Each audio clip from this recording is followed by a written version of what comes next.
Dear Supervisor Height, I would hope you would think it important for you to acknowledge that you received from us, Christian Horn Descendants investigative team, a large amount of material showing timeline of events, copies of documents, letters, and other items. Our feeling has been that this had been purposely reviewed. It would have shown actions that were highly suspect and could indicate wrongdoing by JARS and even perhaps township officials. As early as October 16, 2024, you received a letter stating that there was a township board member who we felt might have acted improperly and that our team was trying to compile more information.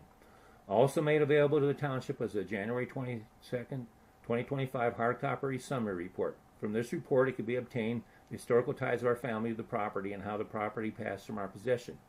Also detailing the involvement of a township official who had indicated he had been helping in ensuring the security of the home to our family. One of the questions you had on our last conversation on the phone was, if we love the home so much, why didn't we buy it?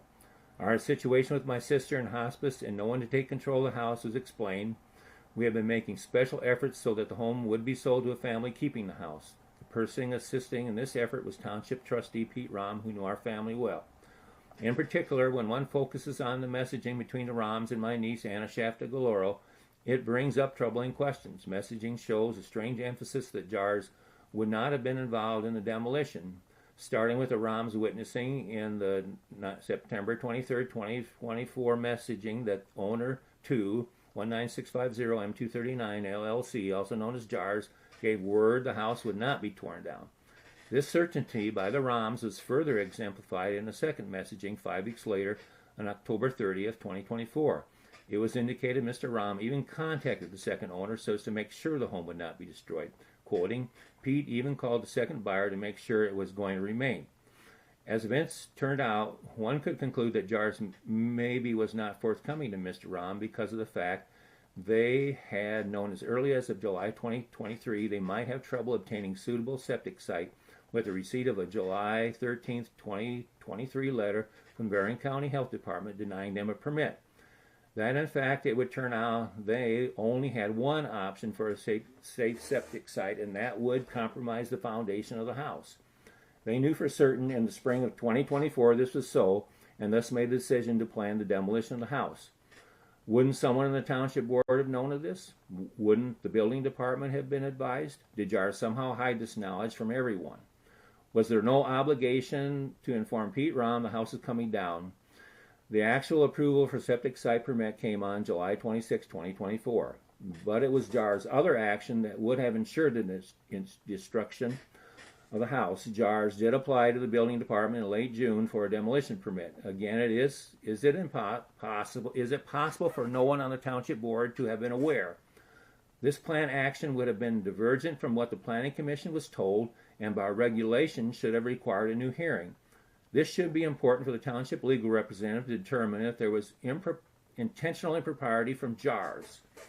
A major conspiracy came to my own mind that there might have been some type of collusion earlier, totally speculative, but having a realtor who was involved in 2 transactions involving this land that later would be going through the special land use approval process, would this be a conflict of interest? There would be a realtor who had involvement with the purchaser of the property, who later as a board member would vote as a decision maker as to whether the applicant would be denied or accepted for preliminary special land use approval in August of 2023.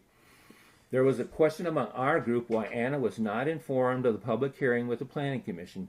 Should Mr. Rom have let Anna know of this? Perhaps it would be better for JARS not to have any interested or affected party attend to interfere or ask questions at the hearing.